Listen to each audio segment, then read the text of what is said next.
Good morning and welcome back to the Essay Desk. This is episode 53, and today we are sitting with a story that broke only hours ago about who a census actually chooses to see. A little over a week from now, some of you will be sitting in the examination hall, staring at a line on the essay paper that sounds nothing like a newspaper headline and everything like a proverb. Today, I want to show you how a story like this one becomes exactly that kind of line, and how you build a top rank essay on top of it.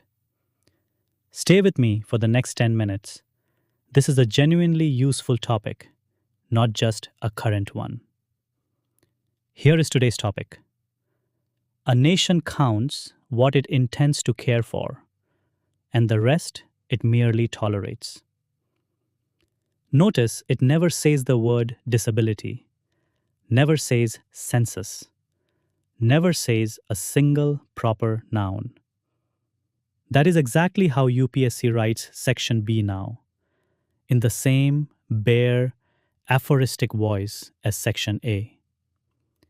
This belongs to the society, justice, and the last person family, a theme that has appeared in 2020 and 2023 and is recurring with real heat, especially with 2026's wider conversation returning to gender and justice.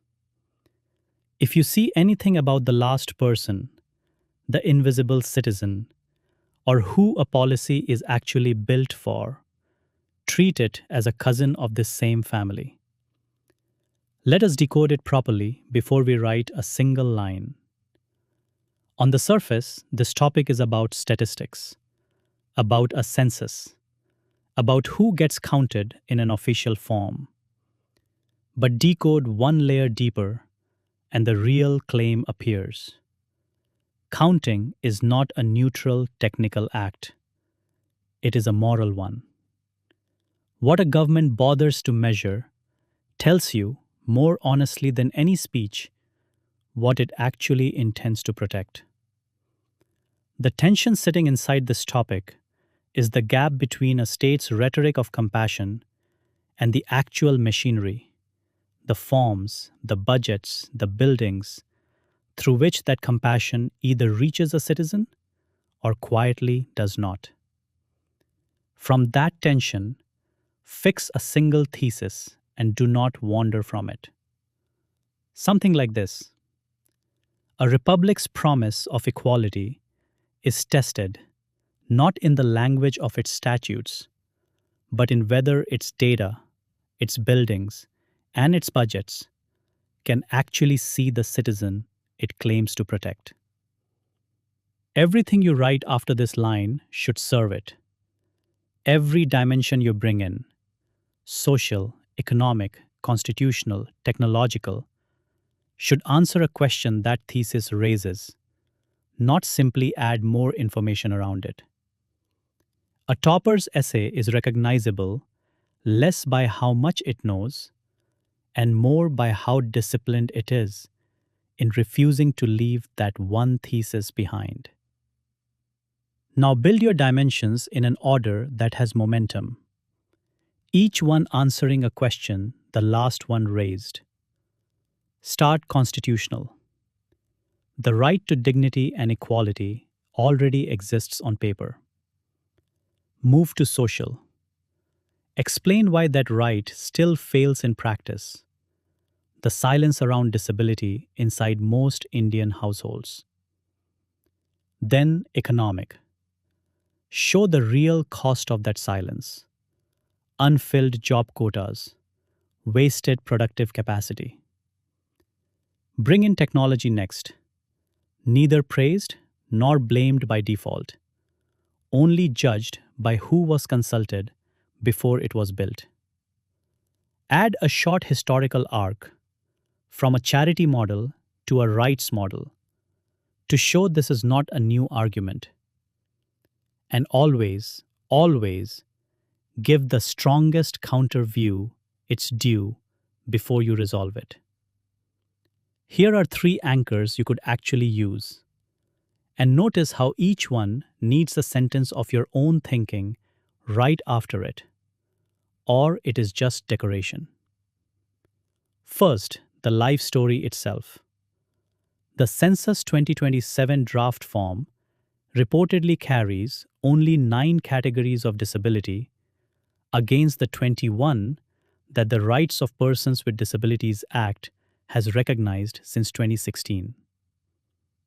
Second, from Census 2011, 2.68 crore persons with disabilities were recorded, 2.21% of the population, most of them in villages, most of them out of paid work.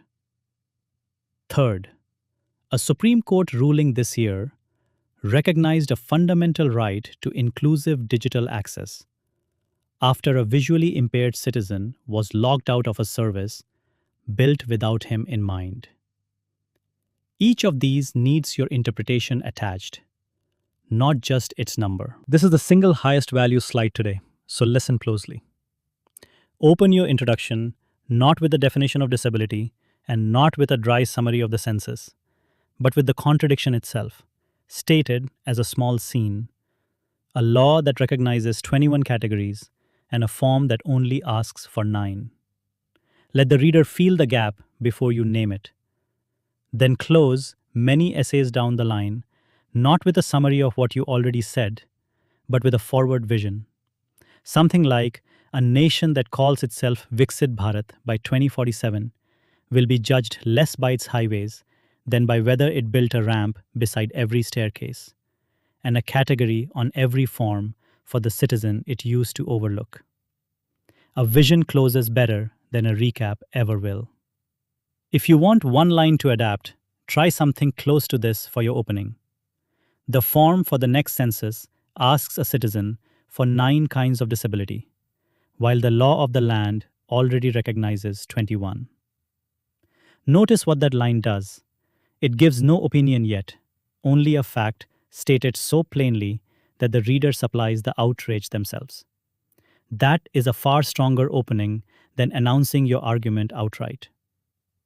Practice writing 3 or 4 versions of a line like this before the exam, so that on the day, one arrives naturally. Let us recap quickly. Decode the topic before you write a single sentence, and find the real tension underneath the surface image.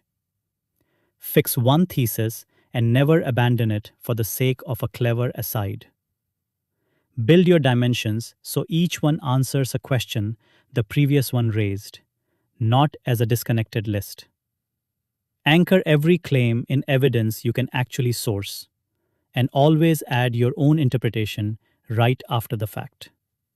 And finally, close on a vision that lingers, not a summary that merely repeats. Decode, thesis, dimensions, anchors, vision. That is the whole method for this topic and for every other one you will meet in that exam hall. That brings us to the end of today's masterclass. I know the preparation for this exam asks for a kind of patience that very few other things in life will ever ask of you. And if today felt heavy, that is all right. Tomorrow is still coming, and so is the next attempt at this paragraph. If you would like the full written brief, 2 complete model essays with examiner-style margin notes twice or thrice a week, drop your email in the comments below or write to us directly at team@upscdesk.com. Until the next episode, keep decoding, keep writing, and I will see you tomorrow.